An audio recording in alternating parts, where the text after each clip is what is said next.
On January 15, 2022, the uninhabited volcanic island Hunga Tonga-Hunga Ha'apai erupted violently, creating worldwide shockwaves, sonic booms, tsunamis, and powerful winds, all while blanketing surrounding islands in 2 centimeters of ash.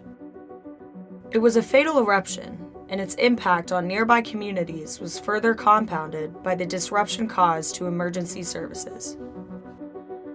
NASA has been following the Pacific Islands' unusual evolution for years. Using historical observations and satellite data of the January eruption, scientists have shed a new light on why this explosion is so unique and how such a small island is making such a huge impact across the planet.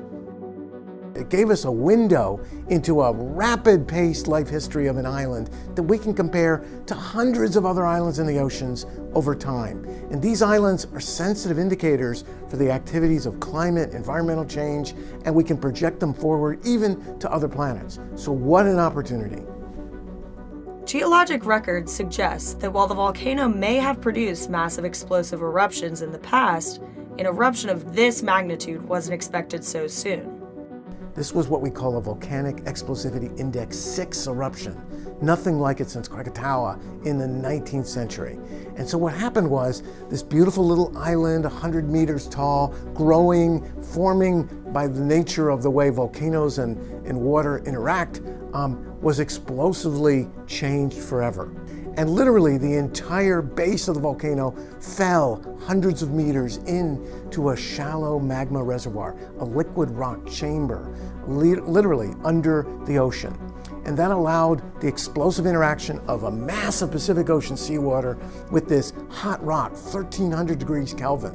That's super hot, hotter than your oven. And that explosion with the pressure moved the water, the rock, the small amounts of ash that were part of building the island all the way into the atmosphere and triggered a large tsunami, a 15-meter high superwave that traveled out hundreds of miles, buried some local islands as part of the Tonga archipelago, but allowed us to see the power of Mother Nature's volcanoes when water and liquid rock come together to shape our planet.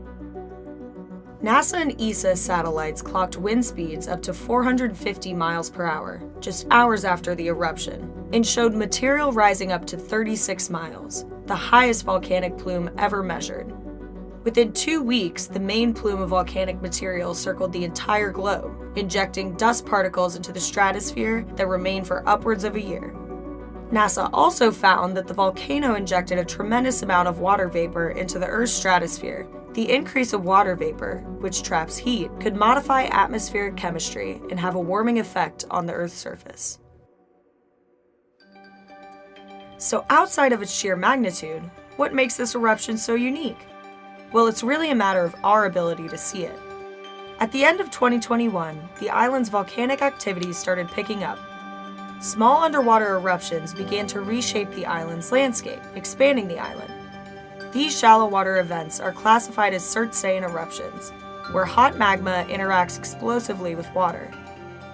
In other words, we've been able to see the birth of the island happen in ways we haven't been able to before.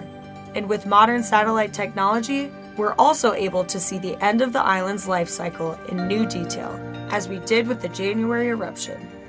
This has happened in Earth history, in famous places like Yellowstone, Taupo, New Zealand, Krakatoa, and now in the island nation of Tonga. And so we have an opportunity, 21st century techniques, laser altimeters like ISAT-2, satellite techniques that can see at scales of sub-meter, put those together and tell a story of the birth and death of this island.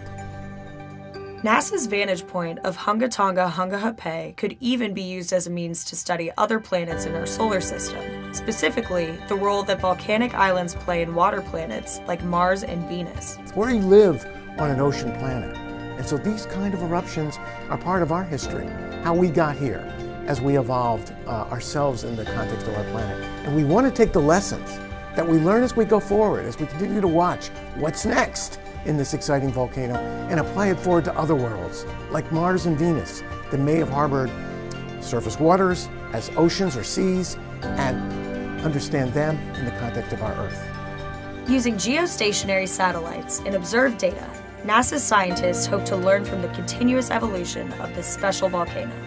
The question is, Will those come again at Hunga Tonga and then explode again? We don't know. So we need to use what we saw from this eruption in 22 to train ourselves for what to be able to predict. And so this is our chance to learn and then to apply it to the other ocean worlds nearby that we really hunger to study.